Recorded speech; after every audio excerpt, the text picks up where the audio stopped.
Olá pessoal, boa tarde. Nós estamos aqui hoje para homenagear o Dia do Meio Ambiente com as perguntas que vocês nos enviaram aí de Angra dos Reis.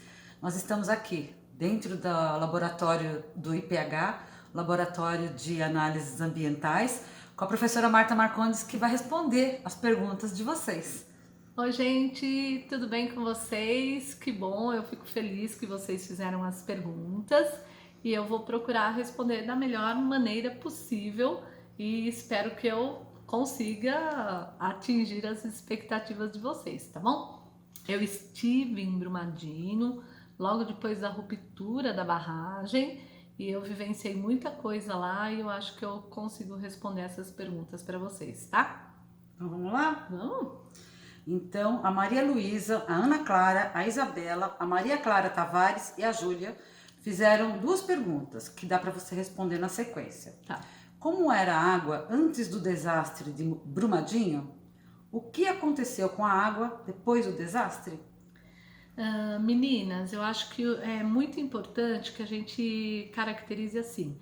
Não foi um desastre, foi um crime, porque na realidade já era previsto que aquela barragem teria a ruptura. Então é muito importante que vocês coloquem que não foi um desastre, foi um crime ambiental. Bom, a água no Rio Paraupeba, que é o rio principal da bacia, ela era uma água que a gente chama de água de classe 2, ou seja, o que significa isso? Que é água que as prefeituras podem fazer captação dessa água, fazer um tratamento e disponibilizar essa água para as pessoas consumirem nas cidades, né? Em Brumadinho e ao longo de todo o Rio Paraupeba, inclusive Belo Horizonte, porque Belo Horizonte também recebia parte da água do Rio Paraupeba.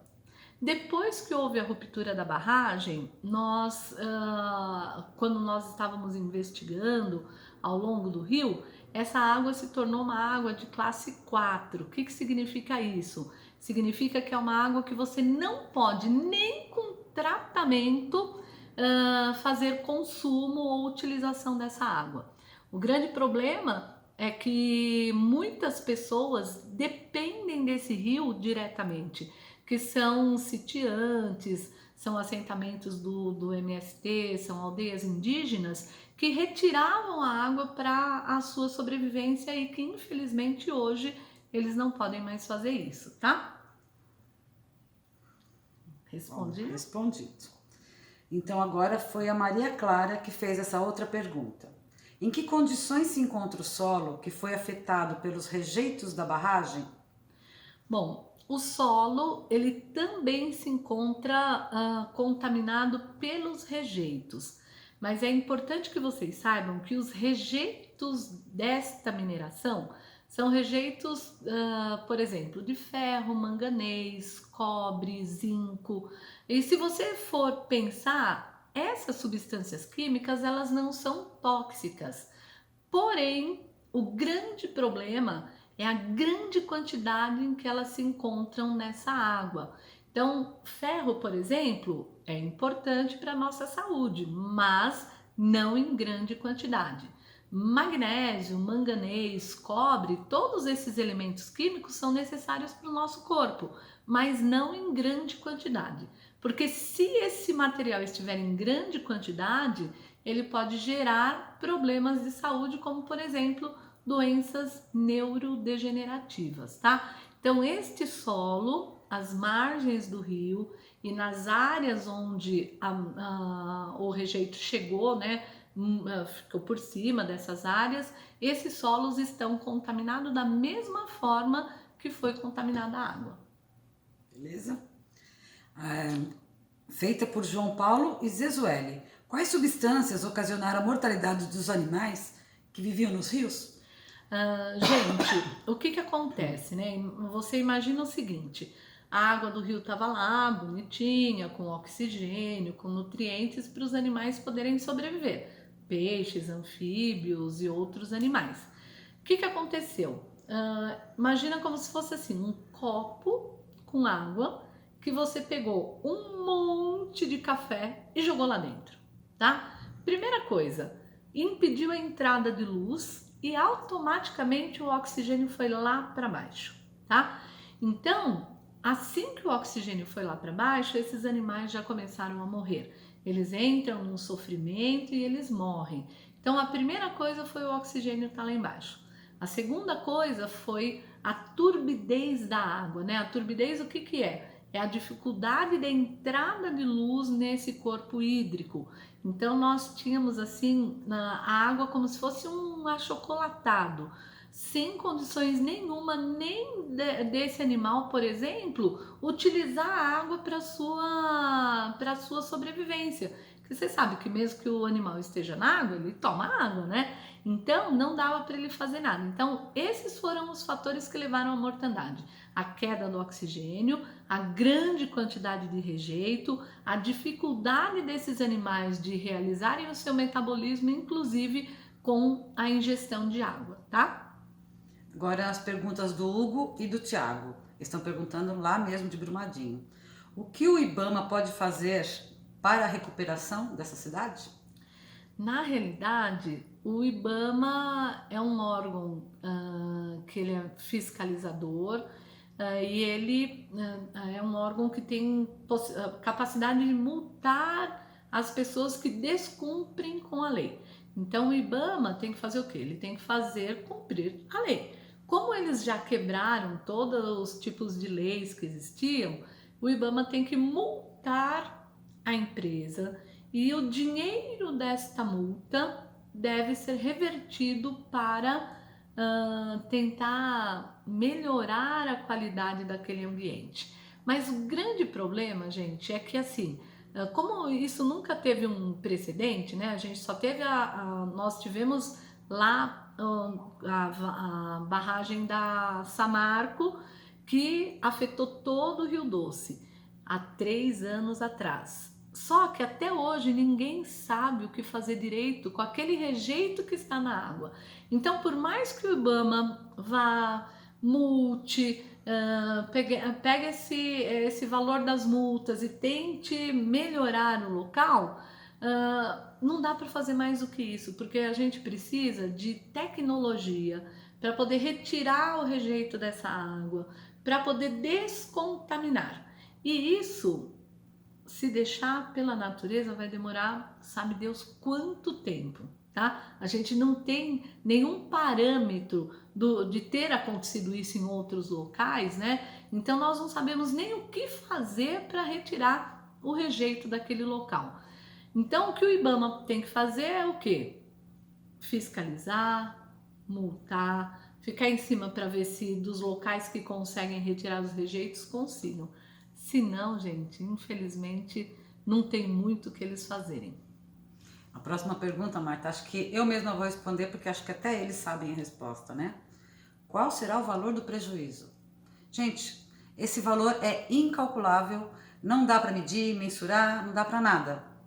É um valor que ninguém vai poder dizer o quanto que é. Você concorda, né? Concordo plenamente, gente. Não tem como calcular isso, porque foram muitas vidas humanas, foram muitas vidas de animais, muitas vidas de plantas e outras que virão, porque pessoas morreram imediatamente, mas só que com o passar do tempo, outras pessoas morrerão por doenças que são decorrentes desses rejeitos, ou mesmo por situação emocional, que a pessoa acaba morrendo ou entrando em processo de depressão e acaba morrendo. Tá, agora temos uma pergunta do Alan. O que o material que estava na barragem causou para o meio ambiente quando se espalhou?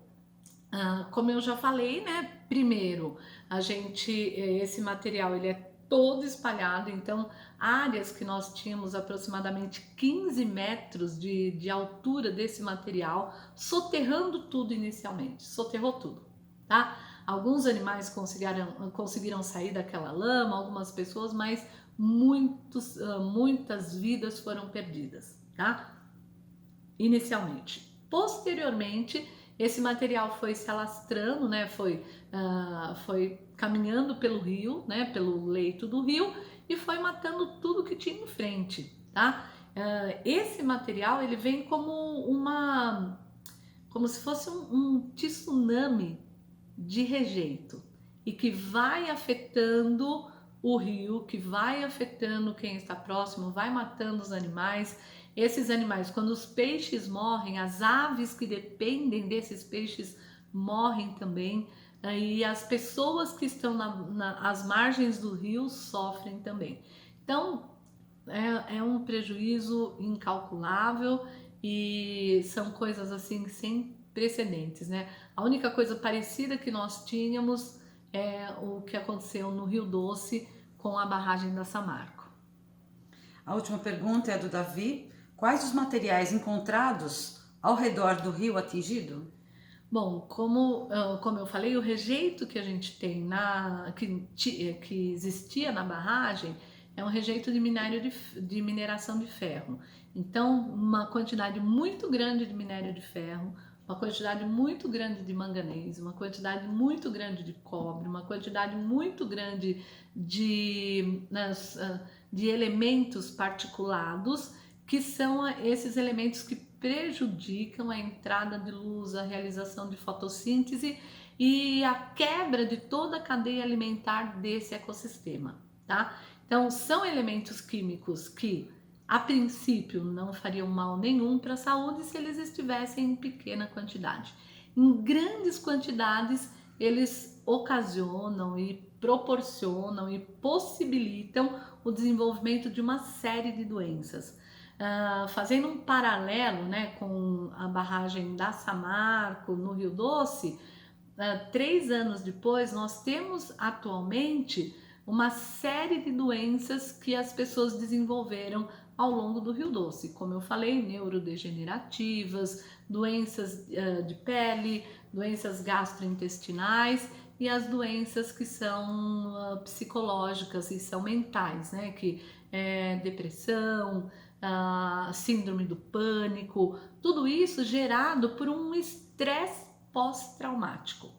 E em Brumadinho nós teremos uma situação pior ainda, porque a quantidade de pessoas que perdeu a vida de imediato foi muito grande. E as famílias de Brumadinho hoje sofrem muito com isso. Gente, a situação está realmente bem difícil. Nós não temos muito, né, o que comemorar, né, nesse 5 de junho, porque a gente vê uma série de coisas acontecendo e eu acho que o que fica a esperança é que vocês, né, pensem diferente, tenham ações diferentes, tenham compromisso com a questão ambiental, porque na realidade não adianta nada você ter um celular de última geração, computador, televisão, né, se você não tiver água para beber, se você não tiver alimento para poder suprir suas necessidades biológicas. Então a gente tem que pensar isso.